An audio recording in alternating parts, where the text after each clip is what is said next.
안녕하세요, 이재영입니다.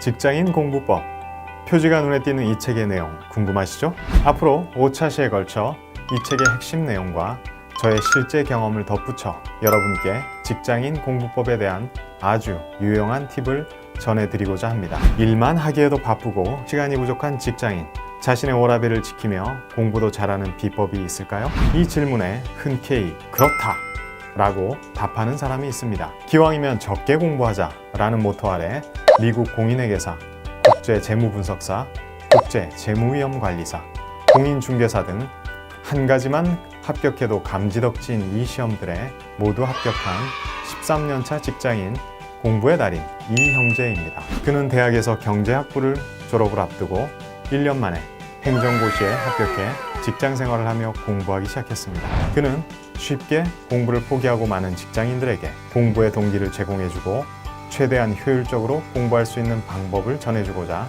직장인 공부법을 썼습니다. 그는 당당하게 직장인의 공부는 이전과는 달라야 한다. 직장인이 되었으니 직장인에 맞는 공부를 하자 라고 말합니다. 워라밸 시대를 살아가는 우리 직장인들은 일하며 공부하는 샐러던트로서의 삶에 익숙해져야 합니다. 또 일하며 제2의 인생을 준비하는 삶에 익숙해져야 하죠. 100세 시대, 이제 공부하는 삶은 직장인들의 운명이자 숙명이 되었죠. 열심히 하는 사람은 똑똑한 사람을 못 따라가고 똑똑한 사람은 즐기는 사람을 못 따라간다는 말이 있습니다. 요즘 워라밸에 이어 스라벨이란 말까지 등장했죠. 스라벨은 Study Life Balance, 즉 공부와 삶의 균형이라는 뜻입니다.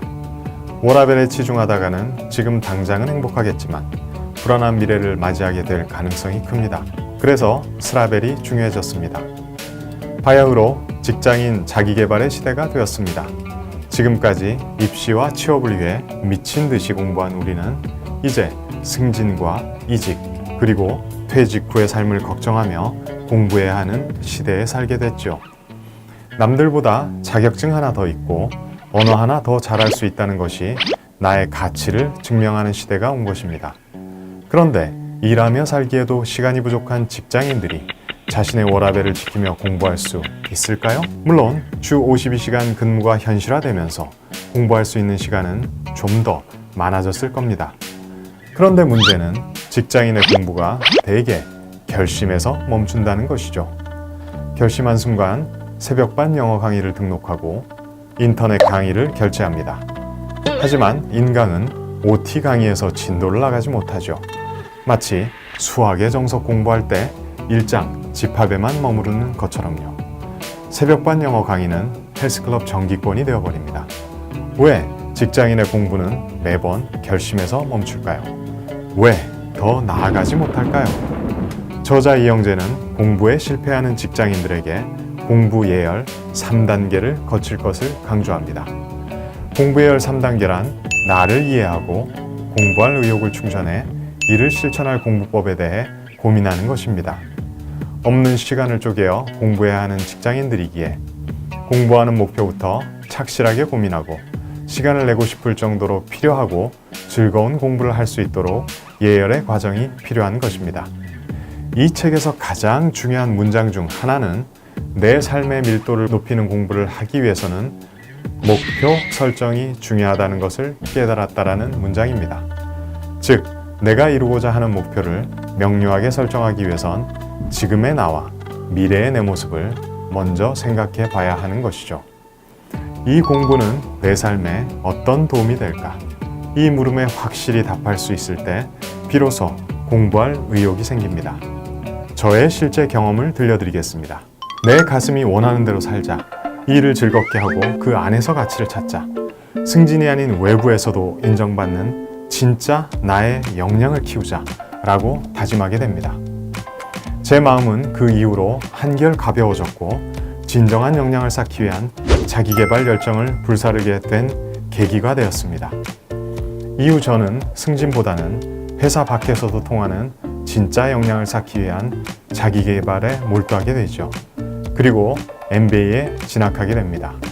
저는 공대 출신인데 전략기획 부문에서 일하면서 경영학적 접근 방법, 특히 실용적인 접근들이 필요하다는 걸 피부로 느꼈습니다.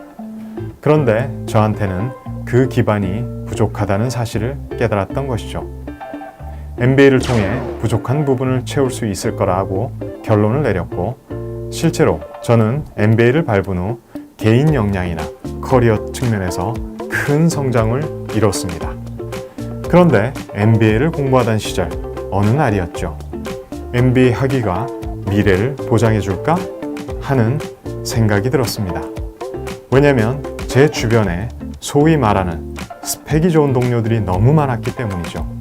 그래서 차별화된 경쟁력 혹은 미래에 대한 준비 없이 MBA만으로 이들과의 경쟁에서 혹은 퇴직 후의 성공을 보장받을 수 있을까? 라는 의구심이 들었던 것입니다. 그래서 다시 코칭 공부를 시작하게 되었고, 코칭 자격증을 취득하게 되었습니다.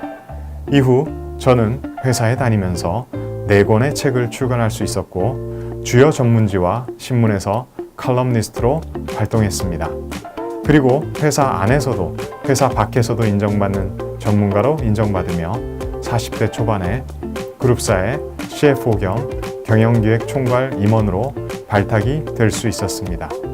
그리고 퇴사 후에는 이렇게 전문가로 활동하며 제 가슴이 원하는 삶을 살고 있죠.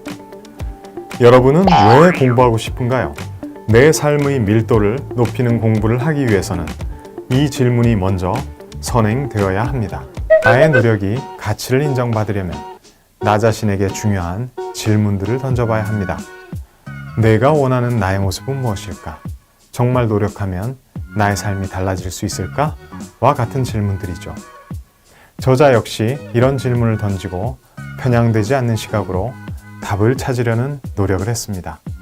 그러기 위해선 나를 정확하게 바라볼 수 있어야 하고, 나와 주변의 관계에서 어떻게 행동해야 하는지를 알며 내가 사는 세상에서 어떻게 행동해야 하는지에 대해 고민해야 합니다.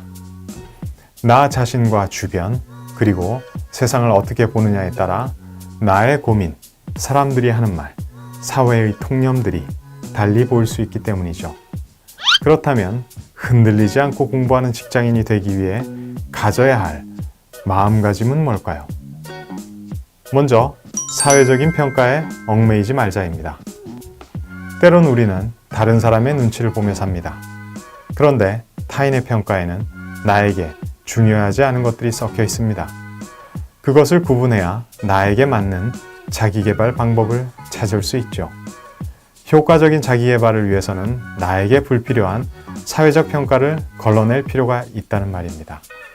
그리고 무엇이든 시도해보자입니다. 우리는 나이가 들수록 새로운 시도를 주저하게 됩니다. 주변인들의 눈치를 보기도 하고 이것저것 현실적인 고려사항도 많아지죠. 경영지도사, 공인중개사 자격시험을 준비한다고 하면 한심하게 보지 않을까? 명문대를 졸업했는데 이런 거 한다고 나를 뭐라고 생각할까? 새로운 것, 이를테면 인공지능, 빅데이터, 사물인터넷에 관한 공부를 시작하기엔 나이가 너무 많은 것 아닐까? 와 같은 생각들은 도전을 멈추게 합니다. 다음은 사소한 행복을 알아야 발전한다입니다. 어린 시절을 낙엽만 굴러도 웃는 나이라고 하죠. 무엇에든 호기심이 생기고 즐거운 시절이라는 의미입니다. 그런데 어른이 된 우리는 어떤가요? 큰 행복만을 맹목적으로 쫓다 보면 어느 순간 일상이 불행해지는 것을 느낍니다. 작은 것에도 관심을 가지고 살아야 행복하죠. 그리고 내가 가진 능력을 너무 과소평가만 하면서 살고 있지는 않은가도 생각해 봐야 합니다. 마지막으로 주변 사람들의 말에 흔들리지 않기입니다. 주변 사람들의 조언은 그럴싸해 보이지만 실제로는 도움이 되지 않는 경우가 많습니다. 구체적인 대책이 없는 경우도 많죠. 그런 조언은 한마디로 쓸데없는 조언이라고 보면 됩니다. 구체적인 방법을 물어보면 그건 네가 알아서 해야지 라는 답변이 돌아오는 경우가 많습니다. 심지어 진로 상담을 해주겠다며 불러서 자신의 지식 또는 살아온 길을 자랑하는 경우도 있습니다. 그럼 좋은 조언은 어떤 것일까요? 현재 나의 상황에서 내 적성을 고려했을 때 어떤 진로가 적합하고 그것을 달성하기 위해 어떤 방식으로 접근해야 하며 문제점이 있다면 어떻게 해결해야 하는지에 대한 답이 있어야 합니다. 조언은 나를 잘 알고 도움을 줄 수 있는 경험과 식견을 가진 사람에게 구하는 것이 좋습니다. 여러분도 흔들리지 말고 공부하시기 바랍니다. 감사합니다.